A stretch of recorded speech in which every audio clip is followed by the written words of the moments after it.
All right, let's talk tree removal leads. So I've got a campaign here. This is from January 2022. It was only running for that, we started it December 30th.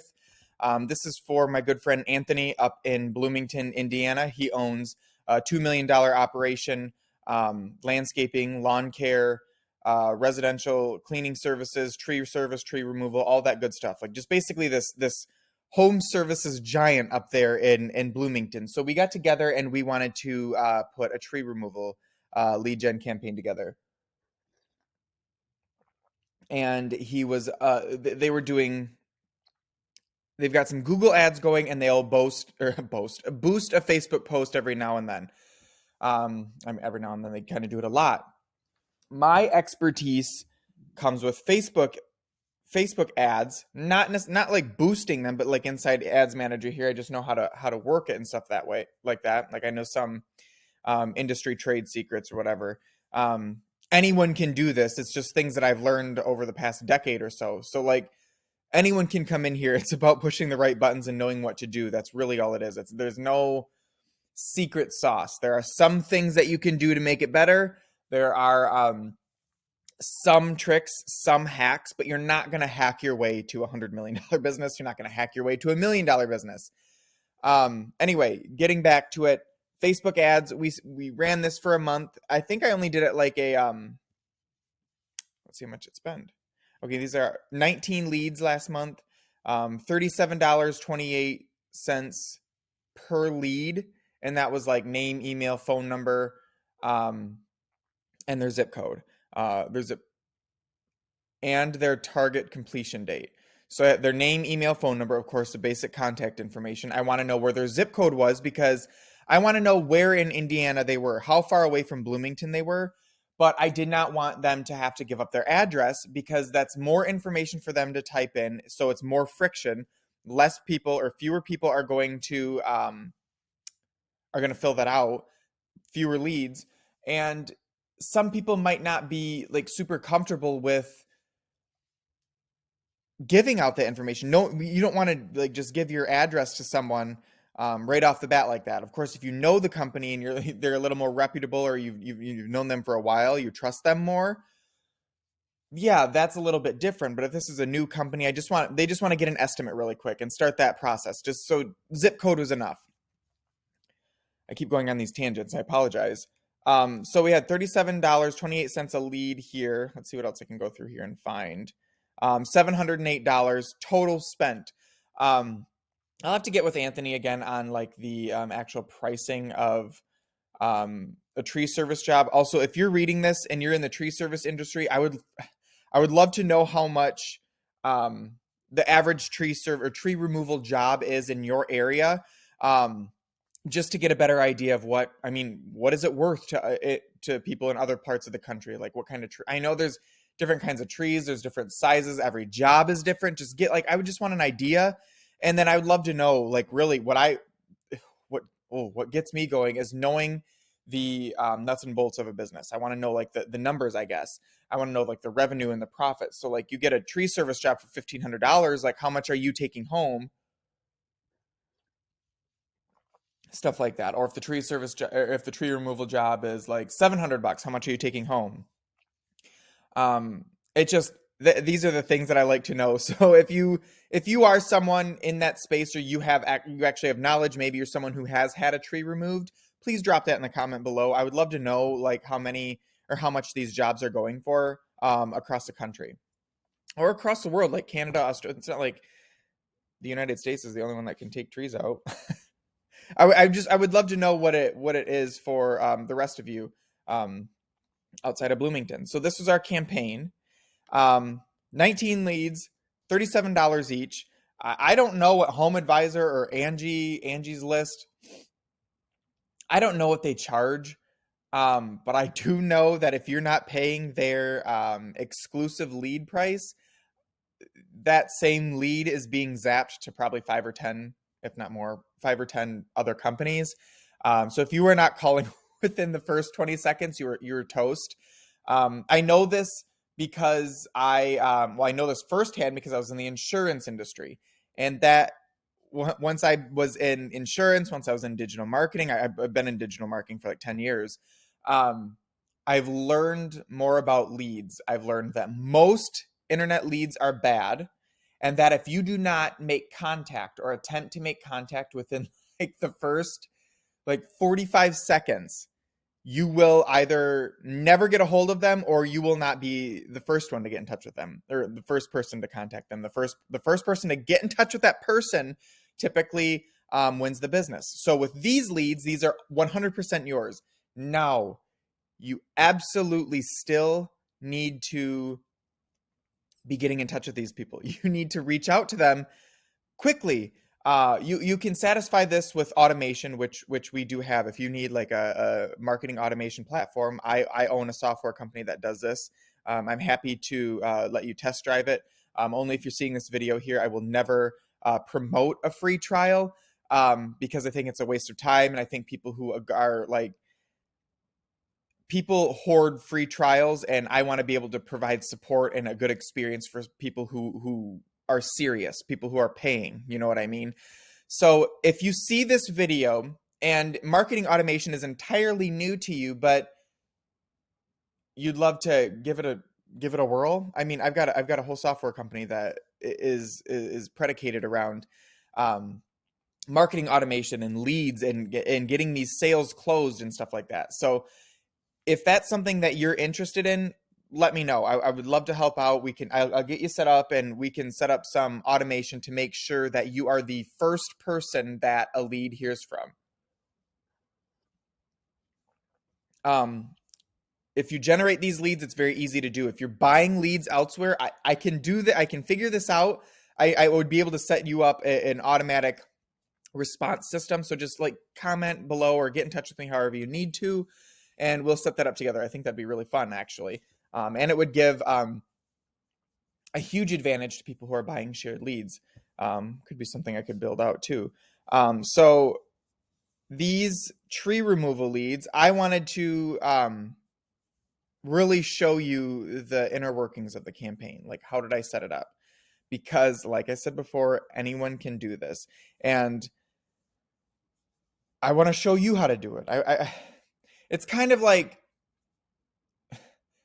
give the man a fish, he'll eat for a day, but teach a man a fish to fish, and he'll eat for a lifetime, or however that goes. I just get, there's just so much more fulfillment in teaching someone to do this, like the empowerment that comes along with it. So that's what I want to do today. I'm not gonna like hide this behind any kind of paywall and make people purchase this insight. Not yet, anyway. So here is, I'm going to build a campaign from scratch. Let's say we are going to do this in Atlanta. Let's just pick Atlanta out of the blue. It's a bigger metro area. It's bigger than Bloomington. And we will just see what happens. Okay. So if you're inside Ads Manager, I am not going to, in this video, teach you how to set up a Facebook page and teach you how to set up a Facebook Ads Manager. These are things you should already have. Every business should have a Facebook page at the very least. If they do not, if you do not have a Facebook page and you want leads, you are way ahead of yourself. So you need to set yourself up with a digital presence online before you can start running ads, because if you run ads, people will look for you. And if they don't find you, and if they don't see that you're alive on social or online, they're gone. Then it's just a waste of ads, waste of ad money. So I'm going to create a brand new campaign. It's going to look identical to what's in here. Very easy. Do not boost posts for this. You have to create an ad in a campaign inside Ads Manager because of what we're using, and I'm going to get to that. So we're going to click create. The campaign objective, there's a bunch here. Let's click leads. Name the campaign. Let's just get this out of the way. So I always do like, I didn't do it on that one. Cold. It's a cold audience. Lead gen is for leads is the campaign type. This is just how I do it. And then tree removal.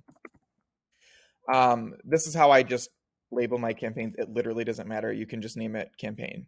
Like, it's not a big deal. This is just my OCD kicking in. So now for the ad set, we're going to call it Atlanta homeowners, I guess. Ad, and then I'm just going to do simple text post. just to keep it organized. There'll be a lot in there sometimes. Okay, now I'm going to go through this slowly. There's a lot in here that you're not going to need, and there are some very important parts. Do not skip ahead. Let's just go through this together. So we don't need to do anything with the campaign details. The campaign objective is already leads. Don't worry about the A and B split test. Daily budget, come down here. I would say, I'm never going to recommend anyone go less than $20 a day. That's $600 a month. And these campaigns that I set up are specifically to generate leads. It's not a branding campaign. It's not just going out and getting eyeballs on it. I'm setting these up to generate actual leads. They do work for branding purposes, but I'm in it for leads because I want, people want to see return on their marketing dollars right away. And once you do that, then you start getting comfortable with the idea of marketing as a whole and branding. So you want to be in front of these people long enough, consistent enough where they begin to trust you. Again, the mere exposure effect. The mere exposure effect just means it's a psychological phenomenon where people, the more humans see something, the more familiar they get with it. And the more familiar you are with something, the more you trust. The more you trust whatever it is, whoever it is, the more credible they seem to you. So if you're able to stay in front of this audience for long enough, I say 3 months, once you get past the 90-day mark, you are starting to gain some traction because people will start to remember who you are.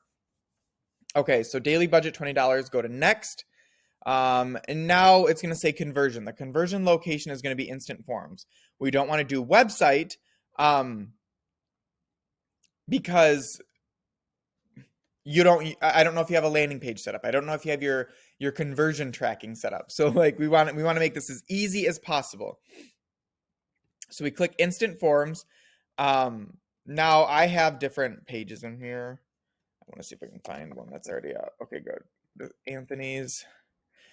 This will show up sometimes if you have a page that you haven't accepted it on. It's going to say view terms, come here, and you click I agree. It's just terms and conditions that they need to ask. So let's do tree removal. Okay, the budget, start date, just leave it at that time. Now we're going to create an audience. We said we're targeting Atlanta. Let's do this. Now we go into, audience, there is something on here too. Oh, right here. Yep, sorry. People living in or recently in this location. You want only people living in this location because I gotta make it Atlanta. Because there could be people from New York, just visiting Atlanta and going back home. What is a tree removal ad gonna do for them? They're in New York. So you want them to be people living in this location. 25 miles is kind of a long way. Let's do 15 for Atlanta. Start there.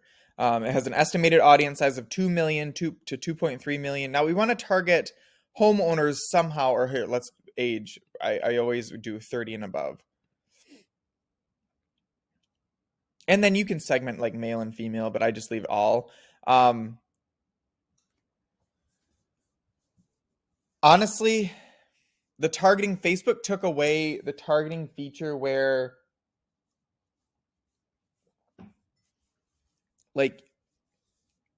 you could see, there was an option you could just type in here. So it'll say used to be able to just type in homeowners. And it would literally pull up homeowners in the United States. So I would be able to target them just with that. So now they took it away with all the data privacy issues and whatnot a few years ago.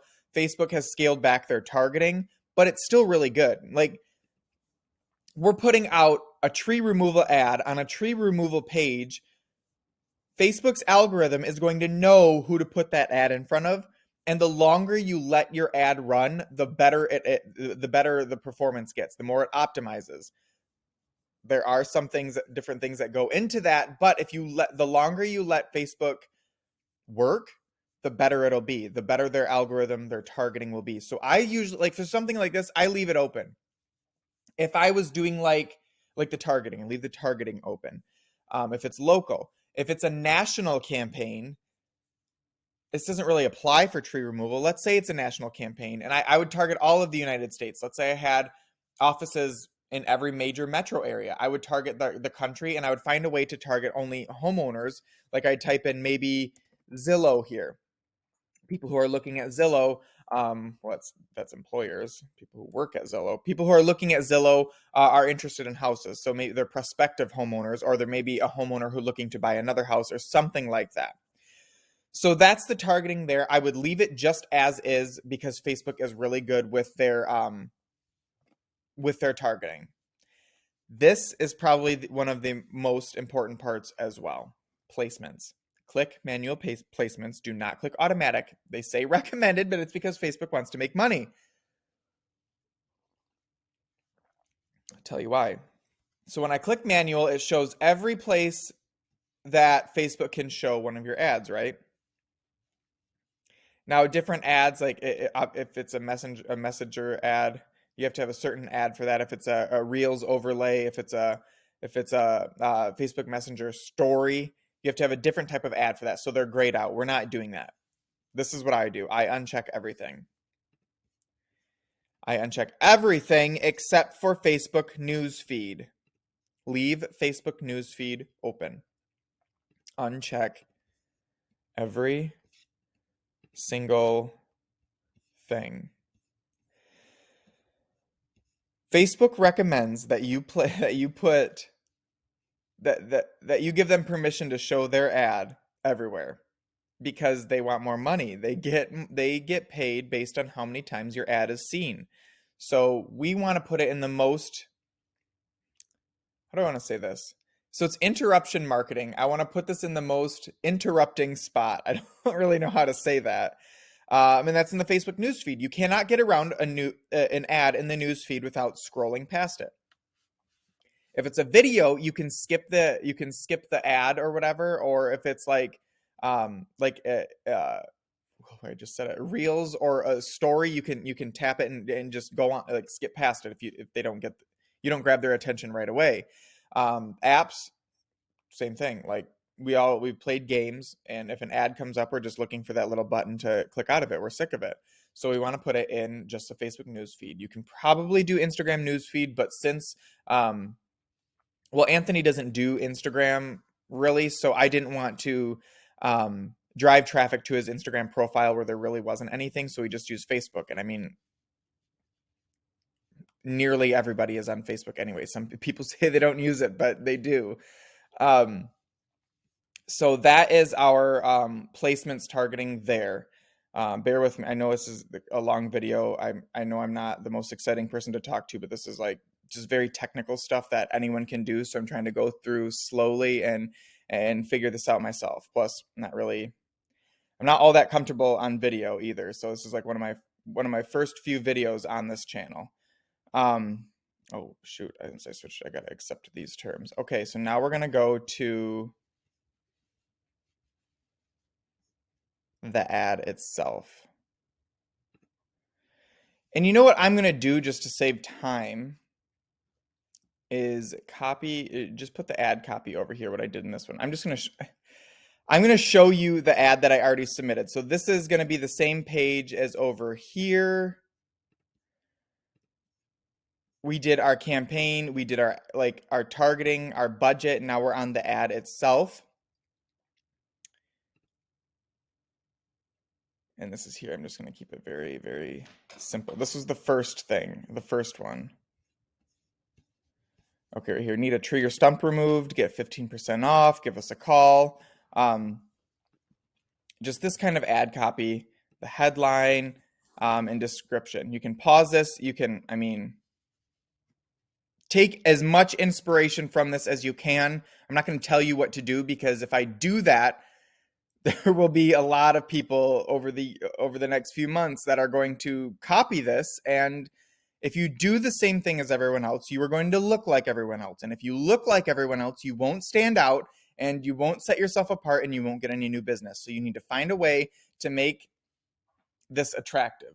I keep hitting something over here. Okay. So you've got your primary text, you need your ad image. your headline and your description. I usually just take something from in here and throw it in there. And then you need your form. I will get to the form in just a second here, and that's how we're going to get our leads. So this one I just submitted today. I'm just trying something very, very simple here. Need a tree or stump removed, get an estimate fast.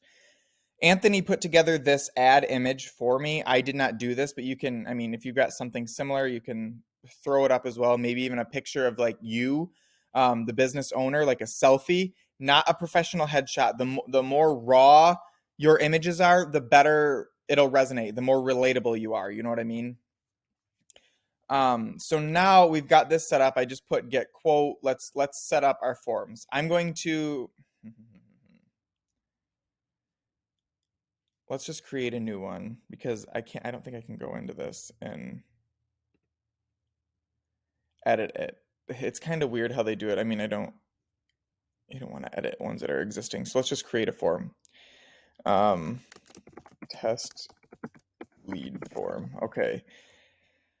More volume or higher intent? Typically I'd say higher intent, but like on a national campaign. On a local campaign, I'll do more volume. Higher, it's because like a lot of the information, like the stuff will autofill based on their profile. Um,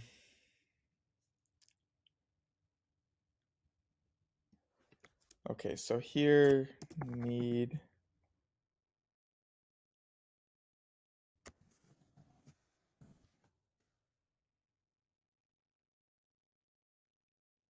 click the blue button below today. Oops. Whoa, I knew that. Didn't think that looked right. Click the blue button below to get an estimate today. Boom. They click next. Questions. Okay, so here, this is where the lead it comes in. This is all native to Facebook. So they're able to submit these leads without ever leaving Facebook, and Facebook really likes that. Facebook wants to keep people on their platform. They don't want to send them elsewhere. They want to keep them here. So it's like it's easier to get leads this way than to send them to your landing page. Not that it can't be done, it's just simpler because you don't have to worry about a landing page here. So we've got email, full name. Ew, I want to switch it. I like doing name, email, phone number. So you go click add category, contact fields, phone number. Let's do the other one was like postal code, zip code. Zip code. Let's see if I can do this way. Appointment request.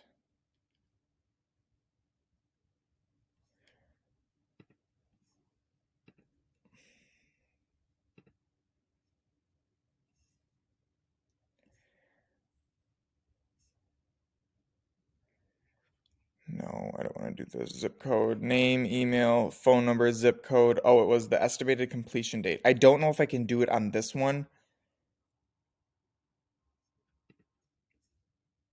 I did it on a landing page before. Just to get an idea of like how urgent it is. So like if they say date 3 weeks from now, it's like, yes, they want it done, but it's not like it's not urgent. It's not an emergency.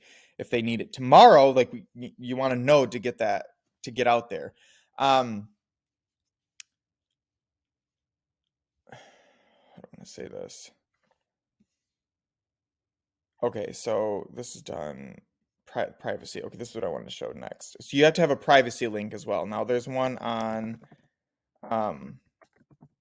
Bloomington Home Services. Let me go down here. Privacy policy, grab the link. This is also a website I had built for Anthony as well. It's been converting pretty well too. Oops, I forgot I had that linked. Just because it's real clean and whatnot, but a lot of leads are coming through this chat widget. So like if you guys don't have a chat widget or you want one, hit me up. I can get one on your website like super quickly. A lot of leads come through this just because it looks like it's more human. People want to talk like that. They don't want to call right away. But if some people do want to call, they've got the number right there too. So we've got the privacy link. Let's put it back in there. I know I'm kind of rambling, but privacy. Okay. This is no one ever clicks this. This is just for Facebook. Upon completion, this is like kind of your thank you page. It'll say like, thanks, you're all set. I like saying, oops, your information was sent perfectly.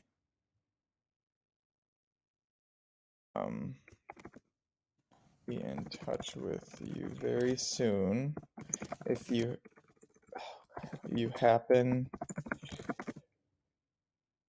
call or text from nope, an unknown number, it's probably us. And that's kind of like their next steps. People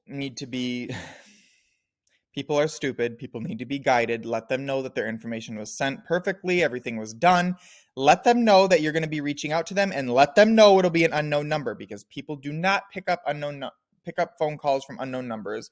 If you text them and introduce yourself, they are likely to respond to that. Just say, hey, this is so-and-so. You filled out my form on Facebook. Whatever. Kind of like identify yourself that way. So people, because a lot of people will forget they even filled this out. I don't know what it is, but with internet leads, most of them are like pretty bad. And a lot of people forget that they filled out a form. They forget that they put their name, their email, their phone number in. So that's a big reason why it's important to get in touch with leads like within the first minute or two. It's fresh on their mind. They remember that they did it. Boom, get in touch with them while the iron is hot. If you wait too long, the lead goes stale, and if you wait too long, you're going to be one of those people that says leads don't work, and you'll be stuck making 30 grand for the rest of your life. Every single business operates on leads. Every single business, even if it's a referral. If you botch the referral, you're going to lose that. Now, it's very hard to botch a referral, but it can happen. Internet leads, you need to be a little more aggressive with them. You have to.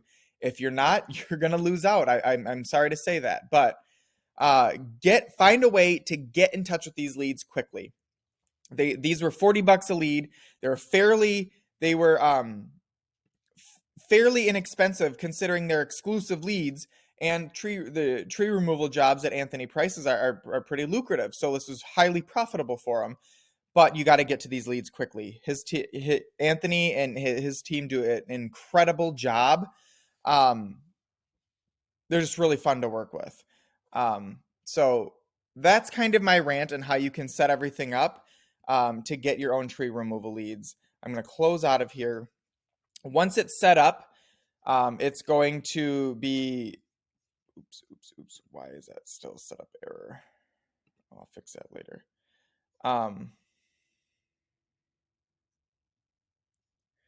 That's why I just need to delete this. It'll be in review. It can take like 24 hours. Facebook's got to review it for a while.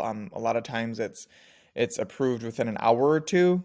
But just give it 24 hours or whatever. And then it'll publish automatically. But that's my quick video on tree removal leads. Here we are a half hour later after this rambling. I will get better at articulating these thoughts, but this is something that was really important to me, and I wanted to get it out because I'm not in the tree removal business myself, but like I can get leads for just about anything. And this is like money. This is how you can get money. So I hope this helps. Please let me know. Give me some feedback in the comment section below. Kind of let me know what you've done to get tree removal leads, or maybe let me know if you tried to set this campaign up and had any success with it, or if you have any trouble setting this up and you need some help. Please feel free to reach out. I just want to help people get these set up so they can be a little more self-sufficient on the leads themselves. So that being said, I hope you have a great rest of your day. It's a nice day out here. So I'm going to go enjoy some sun. I'll talk to y'all soon. See you later.